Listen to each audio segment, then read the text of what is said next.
Ադրբեջանն ավերել է հայոց ցեղասպանությանը նվիրված մարմարե հուշակոթողը, որը կանգնեցվել էր 11 տարի առաջ ցեղասպանության 100-րդ տարելիցին ընդառաջ։ Հուշակոթողի ճարտարապետներն էին Վլադիմիր եւ Միքայել Սարգսյանները։ Անվանակոչվել էր Պարույր Սևակի անլռելի զանգակատուն պոեմի հիման վրա, դառնալով պատմական հիշողության ու ցավի խորհրդանիշ։ Նախագծման աշխատանքները սկսվել էր դեռևս 2012 թվականին։ Գոյություն է ունեցել 20-ից ավելի նախագիծ։ Ուղղակի ճարտարապետական խորհուրդը ձևավորված ընտրել է մեկ նախագիծ, որը համապատասխան է այն տեղանքին, որտեղ որ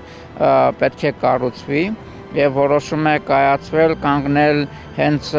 այն տարբերակի վրա, որը բացումը տեղի ունեցավ 2015 թվականի ապրիլի 24-ին։ Զանգակատան բարձրությունը 18 մետր է։ Կառուցվել է Ասկերանի շրջանի Սզնեկ գյուղից բերված սպիտակ մարմարից, որպես հավաքական հիշողության եւ միասնականության խորհրդանիշ։ Զանգը այնպես են կախել հետո կառուցելուց հետո, որ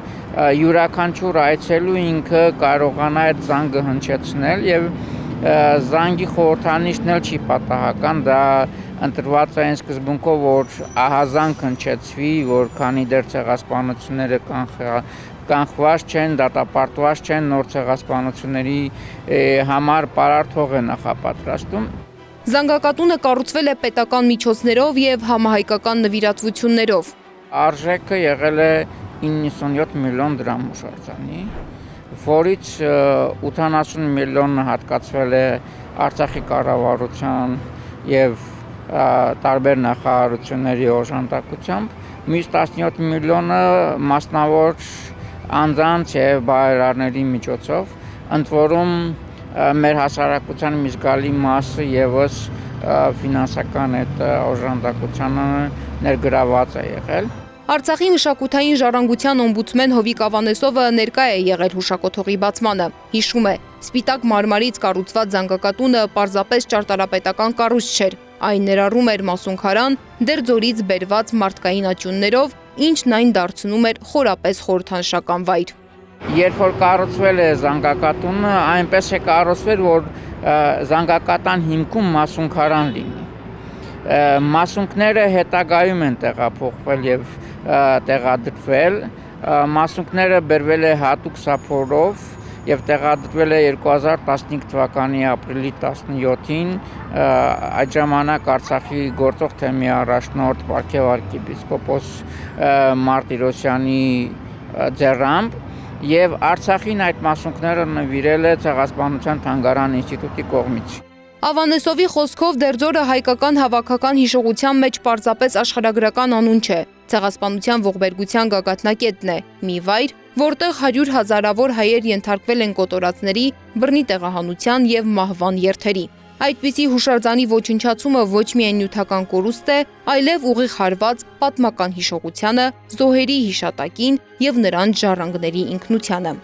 Այդ հուշարձանի կառուցմանը արցախցիներս բավականին երկար ենք սպասել, հաշվի առնելով այն հանգամանքը, որ տարիներ շարունակ Արցախից գալիս էին Ծիծեռնակաբերդ ապրիլի 24-ին, այնպես է, որ այդ հուշարձանի բացումից անմիջապես հետո էլ այդ ավանդույթը շարունակվել է, բայց Արցախում եւս ունեինք նման հուշակոթող, որտեղ որ ցեղասպանության յուրաքանչյուր տարելիցի ծաղիկներ են խոնարհում, հիշում ենք արդեն հայոց ցեղասպանության սրբադասված զոհերի հիշատակը։ Ավանեսովը նշում է, սա առաջին դեպքը չէ։ Արցախի տարածքում հայոց ցեղասպանությանը նվիրված 5-րդ հուշարձանն է ոչնչացվում։ Նախկինում ոչնչացվել էր նաև Դերձորի կառուցված պուրակը, որը դարձյալ կառուցվել է 100-ամյակի նախաշեմին, որի տարածքում ներկայումս մզկիթ է կառուցված։ Շուշիում կառուցվող մզկիթ եւ թանգարանը եւս ցեղասպանության հուշահամալիրի, որի տարածքում նաև հայերենական պատերազմի, արցախյան պատերազմի զոհերի հիշատակին հուշարձաններ կար, այդ տարածքում էր կառուցված։ Հադրութի շրջանում մի շարք գյուղերում տեղակայված խաչքարերը, որ հուշահամալիրների տարածքում են եւս ոչնչացված է։ Բայց ինչպես են ընտրվում ոչնչացման օրերը։ Ավանեսովը այստեղ պատահականություն չի տեսնում։ Նույն հայոց ցեղասպանության 111-րդ տարելիցից անմիջապես հետո նույն սկզբունքով նախկինում սեպտեմբերի 2-ին Արցախի արտաքին գործերի նախարարության շենքը քանդեցին եւ այլ կառույցներ։ Սա Ադրբեջանի քաղաքականությունն է։